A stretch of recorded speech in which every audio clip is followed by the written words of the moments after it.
Di video kali ini saya akan bahas lagi tentang aplikasi EasyCash. Nah, seperti biasa teman-teman ya, di video kali ini saya update lagi tentang aplikasi EasyCash. Ya mungkin teman-teman banyak yang telat bayar sekarang ya. Nah, buat teman-teman yang telat bayar ataupun gagal bayar di aplikasi EasyCash, kalian tonton, simak video ini sampai selesai, jangan di skip agar kalian tidak gagal paham teman-teman ya. Karena di video ini saya akan berbagi pengalaman ya. Karena di sini saya mempunyai aplikasi EasyCash yang tidak dibayar ya, bukan telat, tapi tidak dibayar ya.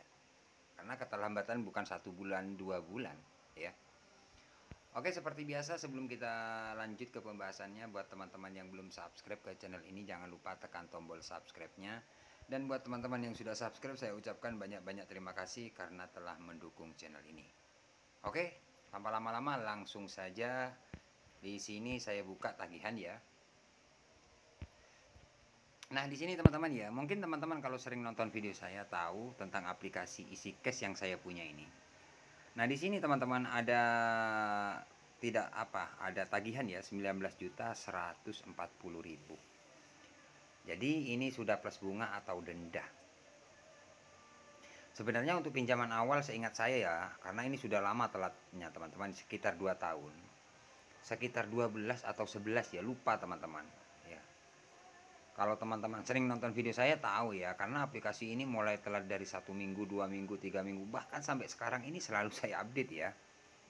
Oke. Nah, di sini teman-teman 19 juta ini sudah stop ya.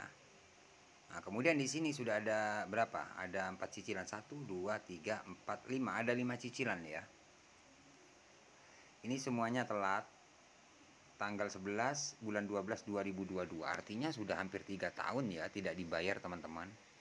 Nah, pertanyaan dari teman-teman, Bang, kalau kita telat bayar atau gagal bayar di aplikasi EasyCash, apakah aman? Jawabannya seperti biasa, aman-aman saja. Yang nggak aman itu cuman pemikiran penghutang. Yang minjam itu nggak aman pikirannya. Ya karena apa? Karena kalau sudah telat, pastinya kalian di WA, dihubungi, diingatkan. Nah, seperti itu. Jadi akhirnya nggak tenang. Makanya sering saya infokan buat teman-teman, kalau kalian telat bayar, yang pertama-tama kalian harus kuat mental. Mental, kenapa kok harus mental, Bang? Iya, karena kalian akan di WA, ditagi, diingatkan, bahkan diteror teman-teman. Nah, itu yang pertama ya, kalau teman-teman telat bayar di aplikasi EasyCash ya. Tapi kalau aplikasi EasyCash nggak sama dengan aplikasi yang lain ya. Nggak sampai ngecat ke Facebook ataupun ke TikTok, itu nggak ya. Sepengalaman saya dan teman-teman subscriber yang sering sharing sama saya, nggak ada. Bang, saya di komen di Facebook atau di TikTok, nggak ada. Ya, kalau aplikasi yang lainnya banyak ya teman-teman. Seperti itu ya. Apakah aplikasi IC kesebar data, Bang, kalau telat bayar? Jawabannya enggak juga, cuman jadi teror sih, ditakut-takuti. Data Anda lengkap di sini. Tolong segera lunasi tagihan Anda. Karena data Anda foto selfie KTP. Nah, seperti itu aja. Tapi tenang teman-teman, itu hanya ya cara penagihan mereka lah gitu loh. Ya nggak usah terlalu panik. Santai aja menghadapi pinjol, itu santai. Ya, mental kuat itu aja sih ya. Kalau telat bayar itu aja, mental kalian harus kuat seperti itu. Karena pengalaman saya ini nggak ada sebar data sih, waktu itu nggak ada, sampai sekarang pun nggak ada. Karena apa? Karena setiap hari itu banyak teman-teman subscriber yang sharing sama saya, Bang, saya disebar nggak ada. Cuman ya gimana, Bang, aman kah? Ya saya bilang aman, karena ya WA, telepon kayak gitu-gitu aja. Kalau teman-teman telat 1 hari, 1 minggu, 2 minggu, 3 minggu, itu wajar kalian tiap hari di WA gitu loh. Tapi kalau teman-teman sudah lewat sekitar 2 bulan atau 3 bulan, itu sudah jarang WA teman-teman. Seperti itu. Ini salah satu contoh, waktu itu sekitar 3 bulanan baru stop. Ya. Nggak ada, sebar data nggak ada. Ya.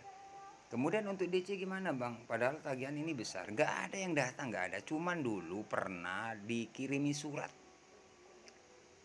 Dikirim surat lewat apa sih yang, kalau nggak salah, pokoknya ada yang antarkan ke rumah itu dapat surat gitu, tapi bukan DC lapangan, cuman ngirim surat itu aja 1 kali sih, bukan DC penagih, bukan, tapi mengirim surat ya, surat tagihan gitu loh ya. diantarkan orang gitu. Setelah itu nggak ada lagi, sampai sekarang nggak ada teman-teman. Padahal waktu telat 3 minggu, 2 minggu, 1 bulan itu sering dapat WA katanya ada tim kolektor mau datang, tim lapangan mau jemput dana, itu sering. Tapi nggak ada yang datang loh teman-teman. Sampai sekarang nggak ada yang datang. Jadi seperti itulah ya untuk resiko telat bayar teman-teman.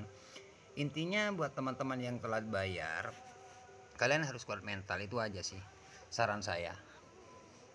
Nggak ada yang didatangi ya, semua subscriber saya yang sharing sama saya nggak ada, bang saya didatangi nggak ada, cuman ya ini bener nggak bang, katanya ada tim kolektor sekarang ini, bang saya sudah dapat WA kayak gini, bang saya sudah dapat telepon kayak gini, ini bener DC mau datang, enggak, itu cuman ya cara-cara penagihan mereka lah gitu loh teman-teman.